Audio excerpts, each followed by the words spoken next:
सारस और केकड़ा की कहानी बहुत समय पहले की बात है। एक घने जंगल के बीचों बीच एक बहुत ही सुंदर झील था। उस झील में बहुत सारी मछलियां और केकड़ा भी रहता था।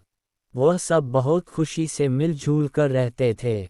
लेकिन हर रोज उस झील के किनारे एक सारस आकर मछलियां पकड़कर अपना पेट पूजा करता था। जब भी सारस झील किनारे आ पहुंचता तब सारे मछलियों के बीच भागा दौड़ी शुरू हो जाता था। ऐसे दिन बीतता गया। धीरे धीरे सारस बूढ़ा और कमजोर होने लगा। पहले की तरह वह शिकार भी नहीं कर पा रहा था। सारस बहुत दुखी होकर झील किनारे बैठ गया। सारस का ये हाल देखकर झील की मछलियां बहुत खुश हुई। सारे मछली सारस के सामने तैरने लगे पर सारस ने उन्हें कुछ नहीं किया, सिर्फ बैठा रहा। ऐसे कुछ और दिन बीत गए।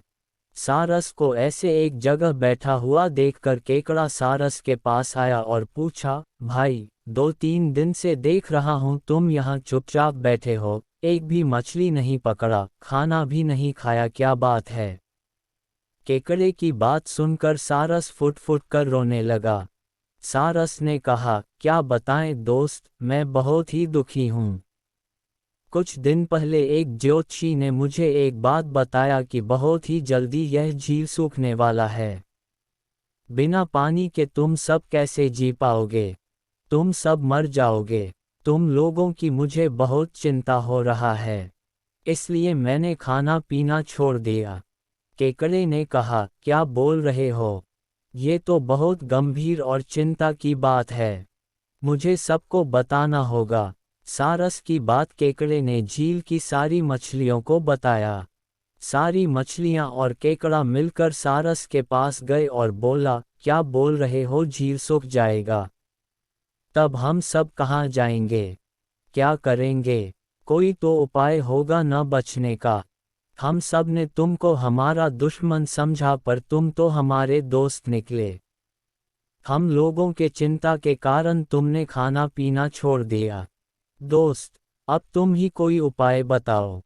सारस ने कहा, अच्छा लगा सुनकर कि तुम सब ने मुझे दोस्त माना है। एक उपाय है, कुछ ही दूर पर एक तालाब है। अगर तुम लोग चाहो तो मैं एक एक करके तुम लोगों को वहां छोड़ सकता हूँ। सारे मछली मान गए और कहा, ठीक है, ठीक है। तालाब में पहुंचाने के लिए अगले दिन से सारस एक एक मछली को अपने चोंच पर लेकर जाना शुरू किया। ऐसे कुछ दिन बाद केकड़े की बारी आई। सारस केकड़े को लेकर रवाना हुआ। कुछ दूर जाने के बाद केकड़े ने सारस को पूछा, भाई, ये तालाब और कितना दूर है? केकड़े की बात सुनकर सारस हंसने लगा और कहने लगा, तालाब? कैसा तालाब? यहाँ कोई तालाब नहीं है। मैं तो खाने के लिए तुम सबको यहाँ लेकर आ रहा हूँ। इतने दिनों से मछली खा खा कर बोर हो गया हूँ, आज बहुत मजा आएगा तुमको खाकर। आसपास देखो, तुम्हारे सारे दोस्त के हड्डियाँ। अब तुम्हारी बारी है। ये बोलकर सारस एक बड़े से पत्थर पर आकर आ बैठा। सारस की बात सुनकर केकड़ा बहुत गुस्सा हो गया और अपने आप को बचाने के लिए अपने दोनों हाथों से सारस का गला दबा दिया और कुछ देर बाद सारस मर गया। फिर केकड़ा अकेले झील वापस आ गया और बाकी मछलियों को सारस के चाल के बारे में बोला और कैसे उसने सारस को मार डाला ये भी बताया। सारे मछली बहुत खुश हुए और निश्चिंत होकर रहने लगे। इस कहानी से हमें ये सीख मिलती है कि हमें हर काम सोच समझ कर करना चाहिए और किसी की बातों में नहीं आना चाहिए।